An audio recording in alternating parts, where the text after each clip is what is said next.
When the holidays start to feel a bit repetitive, reach for a Sprite Winter Spiced Cranberry and put your twist on tradition. A bold cranberry and winter spice flavor fusion, Sprite Winter Spiced Cranberry is a refreshing way to shake things up this sipping season. And only for a limited time. Sprite, obey your thirst. Game's over. Time to check my fantasy scores. You using a VPN? Why? Because using public Wi-Fi without a VPN is like leaving your wallet open on the table. Oh. Time to up my defense. McAfee Secure VPN keeps your personal information private and is included in all McAfee plans starting at just $39.99 for your first year. Sign up at McAfee.com/online protection. Welcome to this Best of 2025 episode from the Coach and Coordinator Network. This conversation stood out in 2025 because it captures something coaches don't talk about enough: how development actually happens. Not through titles, not through quick jumps, but through showing up, earning responsibility, and learning how to apply ideas inside a real system. Hosted by Caleb Corrill, this episode from our Student of the Game series features Lane Little and traces his path from intern to full-time college coach. Along the way, they dig into what it means to be a true student of the game, how to study with intention, how to evolve concepts without overloading players, and how to grow as a coach while serving the needs of the staff and program. This episode is also paired with our Student of the Game AI, a learning and development tool built from conversations with high school, college, and pro coaches who've been in your shoes and appeared in the Student of the Game series. It's designed to help coaches step out of the noise, think more deeply about the game, and connect ideas the right way. This is a conversation about process, patience, and professional growth. That's why it earned a spot in our Best of 2025 collection. Let's get into it. A little over a year ago, I met Caleb Corrill through the Coaching Coordinator podcast. He was fresh off his final season at Mount St. Joseph, where he did an amazing job putting together a high-powered offense. He progressed from being a 27-year-old figuring it out to a confident offensive coordinator. Hansen Ratings named him the D3 Offensive Coordinator of the Year, and over his 6 seasons as the offensive coordinator at Mount St. Joe, the Lions averaged 41.45 points per game and just over 460 yards per contest.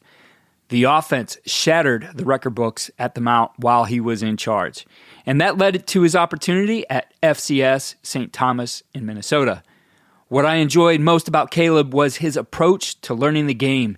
He was willing to talk to anyone at any level to learn. This characteristic led to the idea behind this new series, Student of the Game. Caleb will be with us throughout the offseason. His first 6 episodes of the series are focused on learning, researching, and developing at this time of the year. I know you'll enjoy his guests and the growth mindset that will permeate this series. Thank you to Caleb for the time and detail he is putting into this. He's even thoughtfully selected the music for this episode, which he told me, quote, is my vibe. So hang loose and learn some ball. Here's the first episode of Student of the Game. Student of the Game comes from the mindset that decrees we will be genuinely curious, constantly evolving, and obsessed with the process of learning and growing. I've often operated with the mindset that the game of football is constantly evolving, and we will either grow with it or become extinct. It is our expectation that we separate from those we have passed and to catch those that are still operating above us. This podcast offers a source for those that believe in constant evolution of their knowledge, individual craft, and overall intrigue in the game of football. I hope each of you can find one tool that can help improve your off-season process as you continuously become students of the game.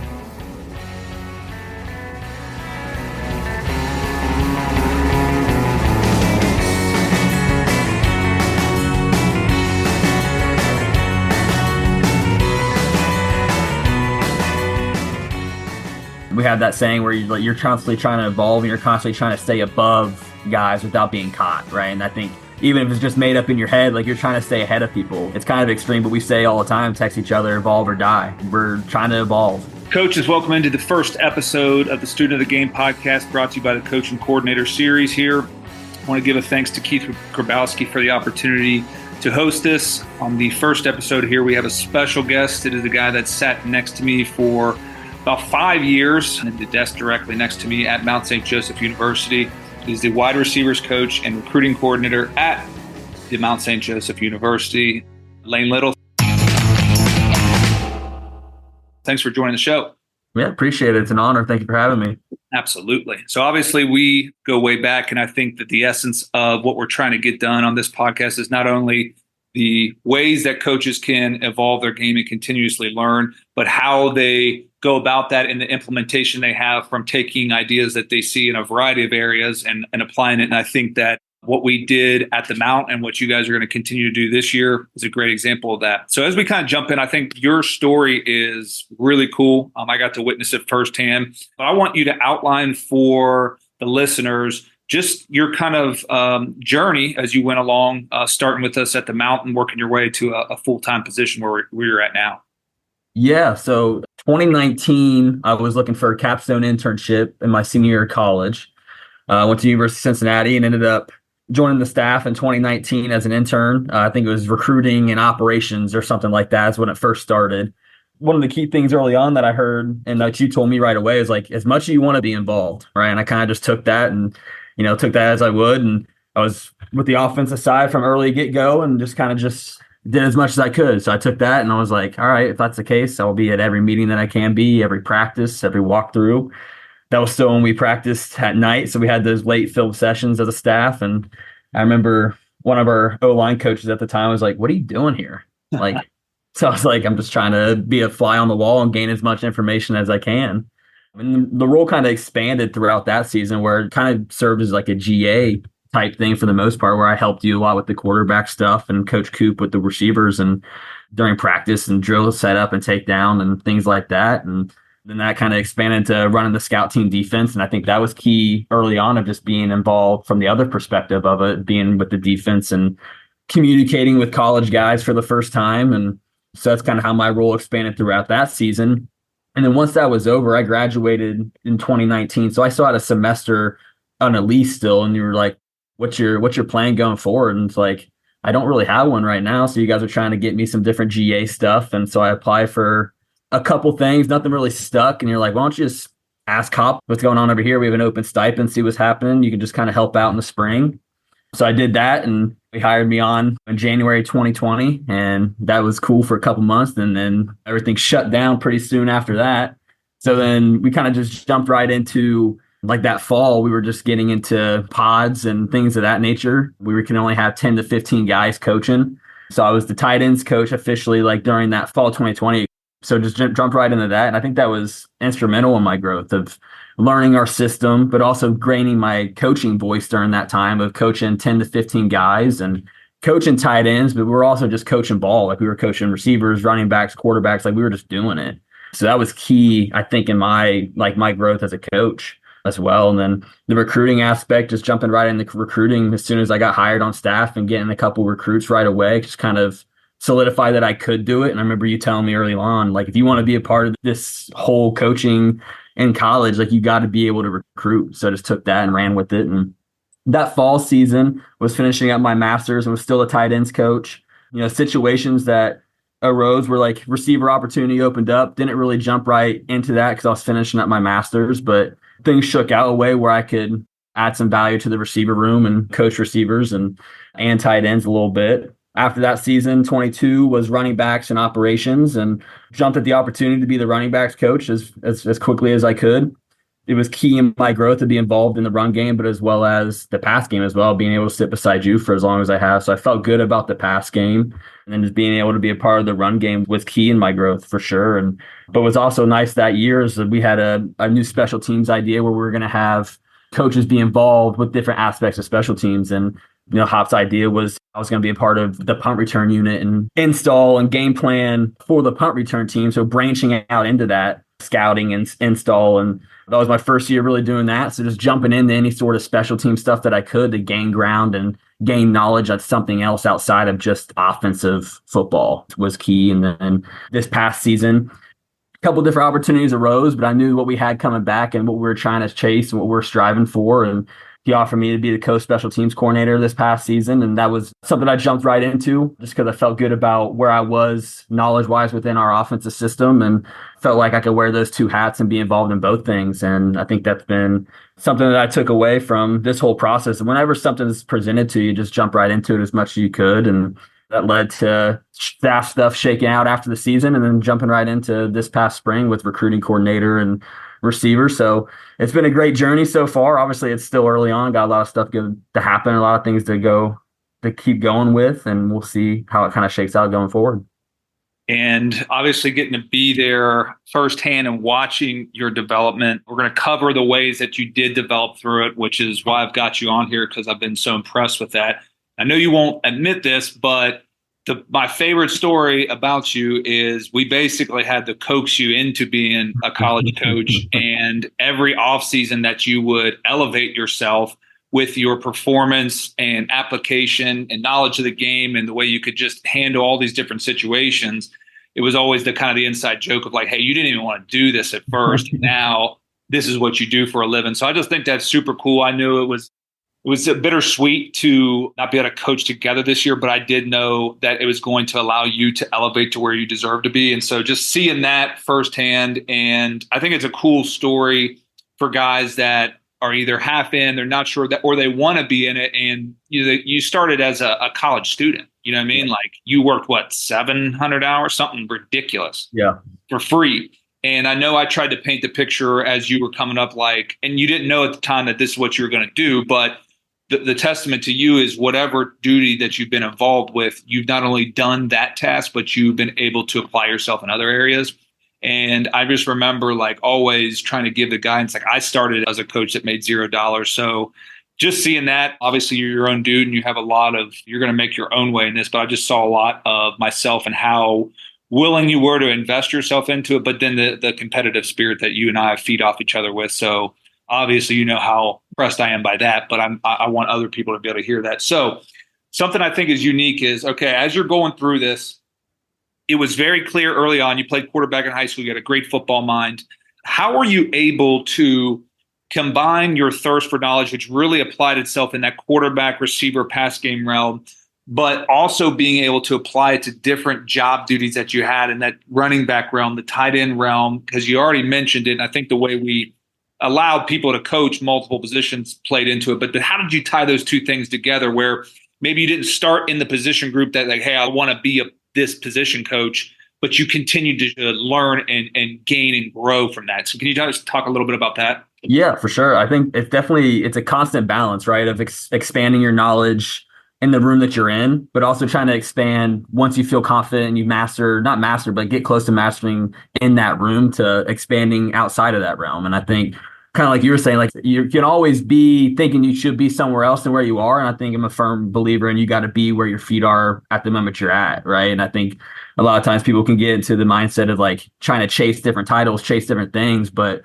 as long as you master what you're good at and master where you're supposed to be, a lot of things will shake out for you. So I think it's a constant balance of both those things. Whereas I can show that I can do this, so I get more opportunities because I'm able to do what I'm doing currently at a high level. That expanded into more opportunities that way. And kind of going back to what you're saying before of not knowing if this is what you want to do exactly for some guys. And it's for me, it's easy to say, but my goal all the time is to treat this and work at this like it's a full-time job, even if it's not. And so I try to attack that every day as much as I could and work like I was. So when I got that opportunity, I was ready for it.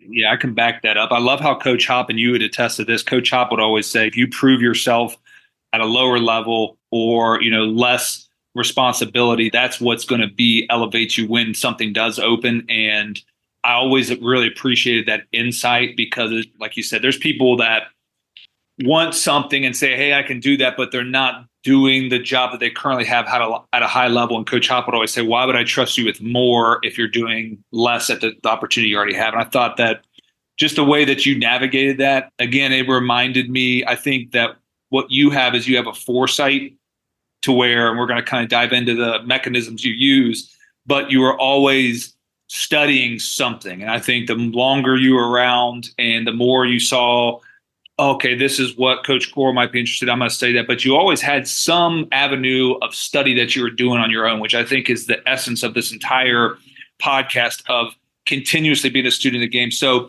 when you think about it, and I've got to witness a lot of these, you have a great rounded approach to this. What mediums will you use in a given offseason to help gain further perspective and knowledge? Yeah, I mean, I think early on, a big one was attending clinics, like getting out to those right away. So Glazier clinics, other clinics around the area, getting to hear from college coaches, high school coaches, no matter who it was, just gaining as much knowledge and taking in as much as I could was good early on. And there's a ton of mediums out there like Coach Tube and just any kind of those mediums. Podcasts are huge nowadays too, of just listening to different kind of podcasts and just guys talking about scheme, talking about concepts, offense, defense, and just culture has been big. Twitter, Instagram has been good to us over the last couple of years, just finding little tidbits on there, bookmarking those and saving those. But I think a big one has just been YouTube. There's a ton of content out there of old coaching clinics, all 22 film. But a big one, I have to give a shout out to Coach Mike Minucci. We had him on a Zoom way back in the day. He started posting cut-ups of like all wide receiver targets in the NFL. Me and you sat here and watched Hunter Renfrow and Cooper Kupp targets and cut that up for weeks straight. And that's kind of where we got a lot of our stuff from and kind of picture our guys in those systems. We do a lot of those same things. So YouTube's been good in that aspect. And then here recently getting this from a lot of guys as well as just Zooming, just talking ball with guys. And it's been a great avenue for expanding my knowledge and my growth, but also networking has been great as well. So I think those are like the big ones, YouTube and Zooming with guys and just talking ball has been big. This episode is presented by State Farm. Having insurance isn't the same as having State Farm. It's like needing the protection of an offensive guard on the football field, but getting an elementary school crossing guard. Sure, they're both guards, but you can only trust one to keep your quarterback safe when the game is on the line. So don't settle for just any insurance when there's State Farm. Like a good neighbor, State Farm is there. Yeah, and I think that if I were to give credit to what we were doing and what you guys are doing at the Mount is we were very resourceful in the way that we would hunt down knowledge. Like, I think that story of watching Mike Finucci's cut-ups is like, that's literally how we developed a lot of the system. Is just nobody taught us it, nobody clinicked us on it, but we had like this desire to know more and what else is out there. And I thought that that's what we did so well in not only individual development, but just the system development. Is you were downloading that information and I might be watching a Keenan Allen cut. And I go, hey, did you see this from at 1:30 in the Keenan Allen? You go, yeah, okay, they did this with the Hunter Renfrow and the Raiders. And then as we do that, we went to Notre Dame and Western Michigan. You went to West Virginia and you came back from West Virginia with this FIB concept. And it was just a continuous growth of added ideas. And I think that when we get into it, I think what's going to be huge is how you apply that to what you're doing, because you're always growing as much as you can, but applying it to what you're doing. But I think this is an interesting one that we did a really good job. And I think that over the last 2 to 3 years, you've become increasingly more impressive with is as you approach an off season after your season's completed and you do your self-scout, how do you use that self-scout to drive your off-season research? Yeah, it's a great question. I think it's similar in a lot of ways to what a lot of guys do. But for us and for me, like I'd like to look at like what are our base concepts and how effective and efficient were those concepts, right? And if they were effective and efficient, then we can move on to the next stage of research and different ways that we can run that concept and keep it in our system. And I think that's what I do and then what you do as well. And we do it differently. Everyone does it a little bit differently, but just trying to find different ways where we can run those same plays and still stay efficient and effective with it and kind of graduate our guys to that where they can understand it and master it as well. But also, like if it's not efficient and it's not effective, like not getting away and getting discouraged from that concept. And if you feel confident about it, diving back into it, stripping it down to the very beginning of what it is, relearning it to be able to reteach it to guys that master it. And I think seeing it from your perspective, like in 21, trying to run like the deep choice stuff, like you felt very confident about it. And then we weren't great at it. Like it wasn't a great concept. We kind of overtaught it. It was a whole thing. But seeing from from a different perspective, watching you go back in like, hey, I'm going to relearn this thing, get it all the way down, strip it down, and then reteach it because he felt confident about it. Just kind of showed for me, that's how the mentality is that I want to go with it as well, of like, hey, don't get discouraged. Let's relearn this thing. That way we can reteach it. And it's been a huge aspect in why I've been so successful over the last 2 seasons. It's because we didn't get discouraged with it. That's an elite point right there. I mean, that's literally how we did it. And something I think is unique for people to hear, and I'm sure a lot of people have these ideas, but something I really like that you were doing this offseason, and it started before I left, and I know it continued on and you used it through spring ball, but can you just kind of outline what you're doing with going back and watching all of the reps of what was our backup quarterback, who will be the Mount St. Joe starting quarterback going into this season, and what you were doing with that film? I thought that was a fantastic use of your time and application.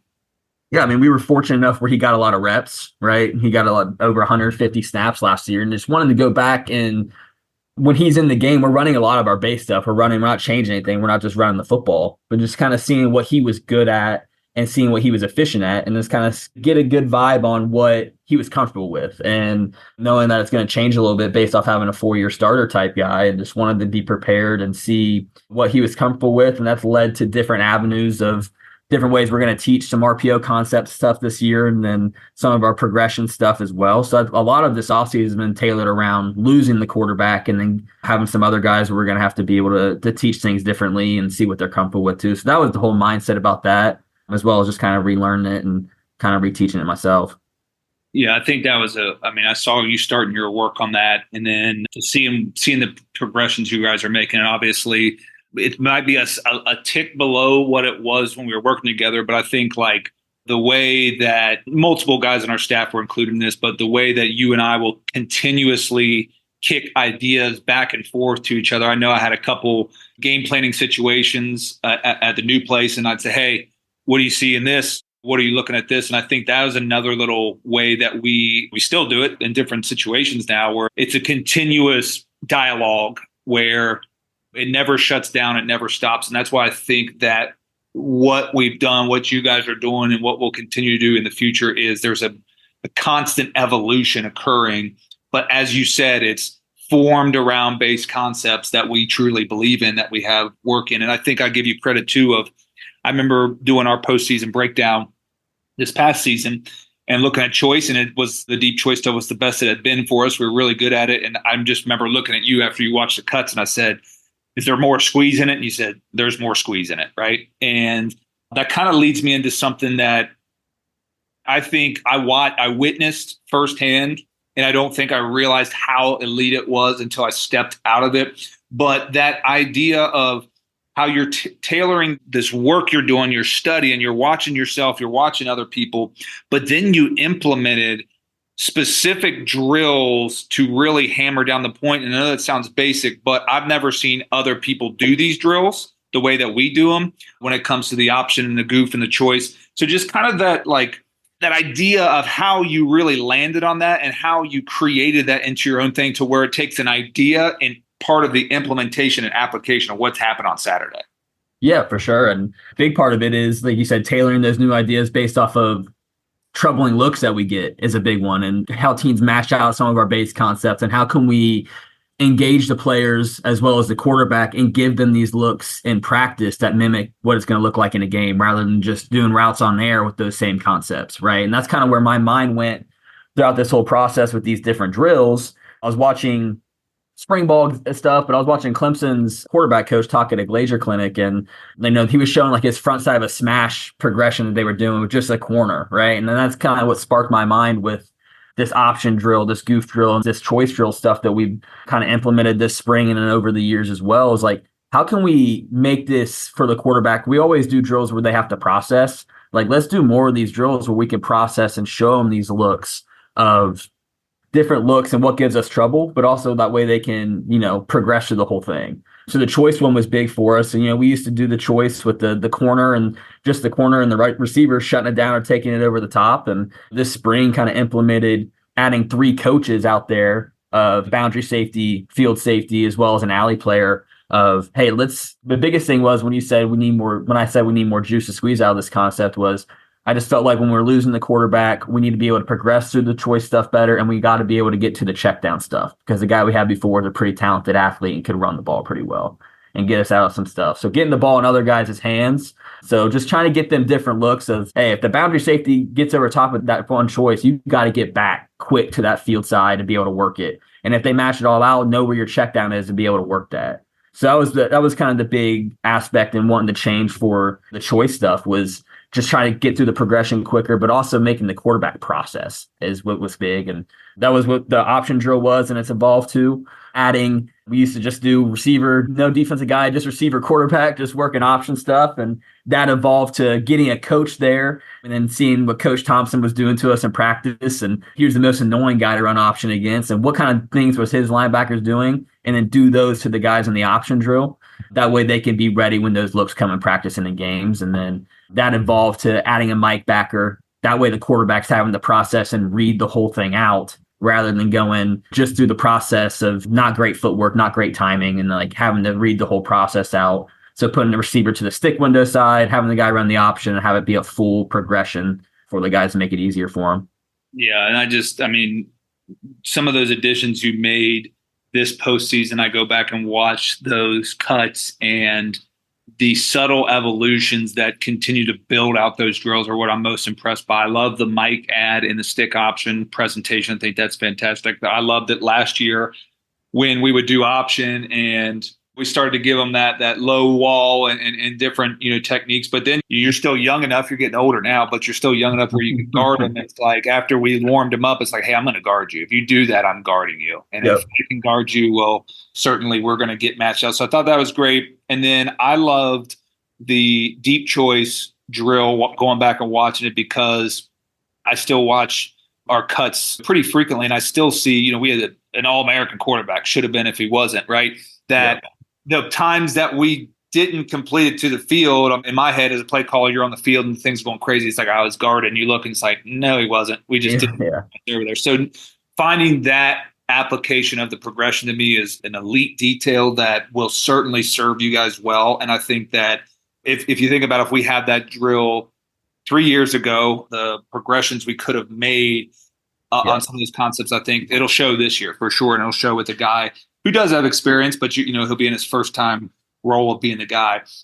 This question got asked to me, and I know you were the right-hand man along the way, and now you elevated your role. But somebody asked me, what percentage of your system do you evolve on a yearly basis? So I think that's a unique question that you have a few different perspectives of. And more importantly, in your role, what's the approach as a non-coordinator that you use to implement ideas that you find maybe on your own? So you're trying to pass these up. Luckily enough, Coach Hughes and myself, I feel like we're very collaborative, but you know how it is. You don't get the final say. So for those guys that are trying to add those, can you just give us some insight into that process? Yeah. So first, I think it all depends, but I think that we're always 100% of the time trying to evolve what we're doing. We have that saying where you're constantly trying to evolve and you're constantly trying to stay above guys without being caught, right? And I think even if it's just made up in your head, you're trying to stay ahead of people, right? So it's kind of extreme, but we say all the time, text each other, evolve or die, right? We're trying to evolve. And I think if everyone's trying to evolve 100% of what they do, you may not always get there, which is all right. And I think this past season was a great example of we had a ton of guys returning. We evolved a lot of different things from our base stuff and implemented that first with some of our FIB stuff and motion stuff. And then we kind of graduated and sprinkled stuff in throughout the season, which is kind of got us to that 100% evolution that we were looking for. So I think that's a fine line and fine balance between that, where you're not going to get it all in at once, but you can get it on the docket and ready to put in. So I think that's been good for us from that way. So I think we're just constantly just trying to tweak as much as we can without making it too much for those guys. And then that second question that you're talking about, trying to get what you found and implement those ideas that you found. A big part of it is based off past relationship. It's based off of building that trust and connection, just like you do with players to coach, but also coach to coach. It's not going to be something that happens right away, right? That's the kind of stuff that goes on season to season with different suggestions, in-game stuff hey, I need something, right? And saying it with the conviction and saying it with something, and stuff ends up working out. Sometimes it does, sometimes it doesn't. but not being afraid from those moments later on too.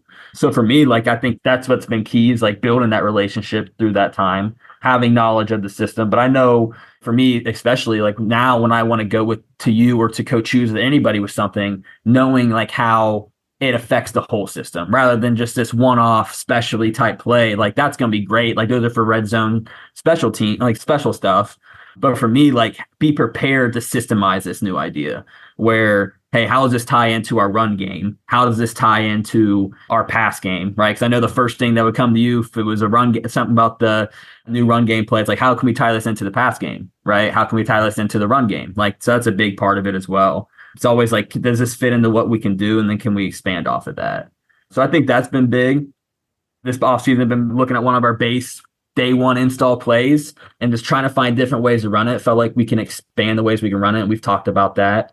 But also now my goal is to try to figure out how we can run our base run plays out of those same looks too, to protect the whole system. So just coming to the coordinator and knowing like what we know, but also being ready to have the answers for when you ask the inevitable questions of how it's going to tie into the other parts of the game as well.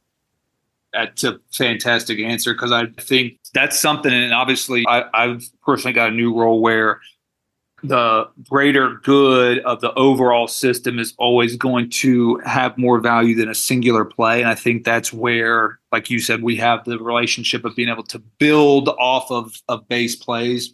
And I think that you grew in that area exponentially from year to where, like you said, it systemized the idea. And I think that's the notion that guys in your position or guys in my position in newer roles, it's like, taking it, systemizing the idea because the people that we love to study, I mean, it's always plays on plays, right? It's the things that they've done in some of our favorite NFL watches is it's all built off of the same idea. And so I think that's a fantastic way to look at it.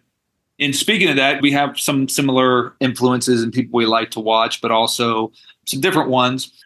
When you look at it in an off season, and every off season is different, but how much would you say, or how would you kind of describe how much you study the system that you're part of, the system that we've built there versus watching others? And in that process, what are you looking for when you watch somebody else? Are you looking at everything that they do? You're looking at a specific idea. How does that process work in your mind?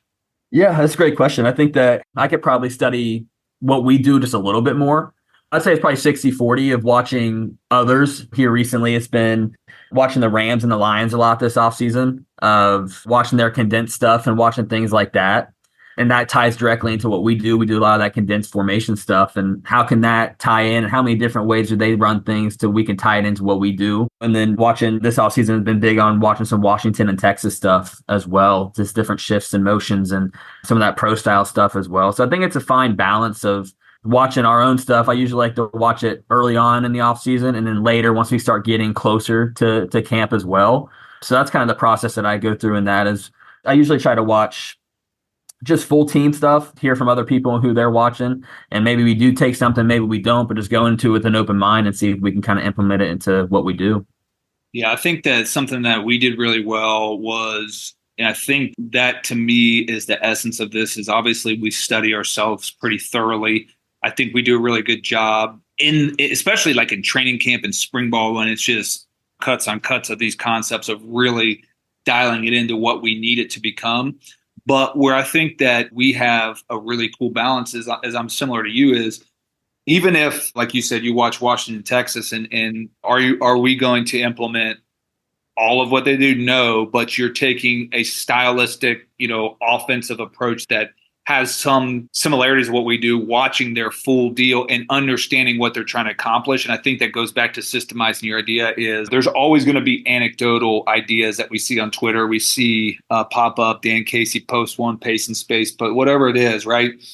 But then understanding, okay, I saw this idea. This reminds me of something we already do. We can implement it like this and it can be built off that. Because I remember, I think it was before I left this offseason, I forget exactly the idea, but I was sitting on that whiteboard to your right now for a while where it was like a motion sequence that built off of like a run, right? An inside run, an outside run, a play action, a double move, something like that, right? RPO probably was in there. And it was just something that we saw and was like, hey, we want to do this. How can we series this play out? So I think that that's a great approach to being able to do that. And then you kind of touched on it, but I think it's the key deal in all of this is how do you, from the experience you have, how do you know where to draw that line of what's too much and walk in that appropriate amount of like implementation versus, okay, like let's pocket that idea. It could come up at different times. How do you process that?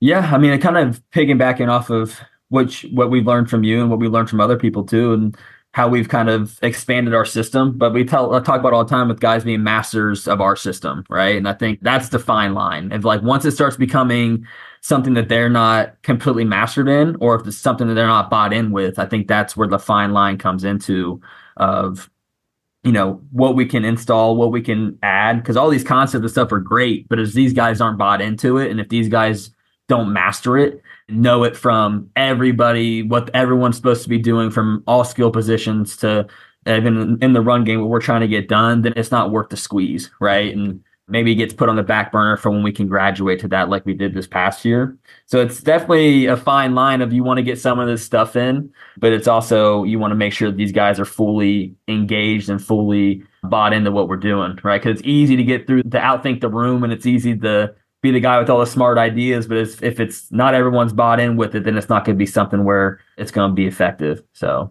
we've been together, been a part of high-level operations and probably mid-level operations, right? And that's where it all comes down to. And I think the thing I have to convince people of is this system that we've built together is that we really don't run that many plays. Like, no, we're not. The concepts there's not that many. And you have to kind of prove it to people that are really investigating what we do. But I kind of have formulated this idea of just less plays, more ways. Yep. And I think that really applies into how we've studied it through the years, the way we've implemented it. And honestly, like the things I'm crediting you for, how we've taught it, right? And we had to learn that because we've had these ideas for half a decade. But like you said, we've run these concepts and they stunk before, and we've run these concepts and they've won on 3rd and 4th downs in big time games, right? So kudos to that. And like, obviously you and I have done this conversation 100 times, but you hear it from me all the time, and now getting the opportunity to kind of put it on the airwaves, the way that you've navigated this profession and the difficulty of it, and talking about in the background, like, you had to work through 5 years of non-full-time positions, right, to be in the spot you're in. So what I want to make sure is put out there as we close this out is your persistence, your attention to detail. There's obviously, we talk about a passion for the game. There's a passion for people that you possess, your willingness to learn and apply and adapt. And I think where I've seen you grow tremendously is in, like you said, the process, the systemization, and not getting bummed out when we're really excited about an idea and it doesn't work. It's like, hey, we need to tweak it, right? And I think that's where you and I have grown together, is understanding what we're trying to accomplish, understanding how to coach it, and then, as you said, getting ultimate buy-in where I always tell people outside of our staff, if you call anybody on the Mount St. Joe staff, you call any of the kids that are playing there this year that are all stepping up in new roles and say, hey, break down zag option versus 4-2-5 right now. What's the read? What's the process? What's the technique? Every single buddy in that room would be able to do that, right? And that's what you want to get to. So just know, I think you do know, but how proud I am of you, of the development. The role you're in has been a long time coming. And as we often talk about, we each have our own tasks ahead of this year, but what's coming in the future, man, for you and the way that you've developed in a short amount of time is incredible, and super, super honored and blessed to be able to see that happen. So you know that, how proud I am of you, and I appreciate you coming on here. Is there anything else, like, okay, let's say we'll end it with this, got a minute or two. You're talking to first year, not the college graduation hours year, but the first year Lane Little in coaching. Is there one thing that you would go back and say to a young guy that now becomes the advice you're giving to new young guys on the staff? Yeah, I mean, that's a great question. I think one of the big things is, I said it before and I'll say it again, like, train yourself and work as if you're in the role that you want to be in, right? And then it's easier for some guys. Some guys got to work a little bit on the side. Some guys don't have housing options and things like that presented to themselves. But be ready to adapt and be ready to just work, right? It's all about the process of working and stay to that. And don't get discouraged in it. There's going to be ups, there's going to be downs, but just treat that like it's a full-time job even when it's not. And like I said, it's easy to do that, but if this is what you want to do, get into it, get into the weeds, and be ready to attack it. And a lot of the guys I talk to nowadays too, be ready to be willing to recruit, be ready to adapt and do things that you're not comfortable with, and be fine with that. Be okay with being uncomfortable and doing things that you might not fully be ready for. And then you'll see the success and see things work out for you in the future. So I think that'd be one of the big things. Great, man. Well, you've done just that. So everything you're preaching, you've lived and you continue to live it. And the upside that you have within you and what you're doing is tremendous. Obviously, I think the world of you. Can't wait to work together again. But I appreciate you coming on here in this first episode that Keith gave me the opportunity to do, and look forward to our next Chalk Talk. For sure. Definitely appreciate it. It's an honor. Thank you, guys. I appreciate it. That wraps up this best of 2025 episode of Student of the Game. What makes this conversation worth revisiting is its honesty. Coaching growth isn't flashy. It's built through consistency, curiosity, and a willingness to do the work long before recognition arrives. Coach Little's journey is a reminder that mastering your current role matters, that studying the game only has value when it leads to better teaching and better execution, and that long-term development comes from serving the system, not chasing the next step. If you want to continue thinking at this level, we built the Student of the Game AI to support that process. It's a growth and development tool built from real coaching conversations designed to help you move beyond fragments and think more deeply about the game. You can find the link in the description or at coachandcoordinator.com.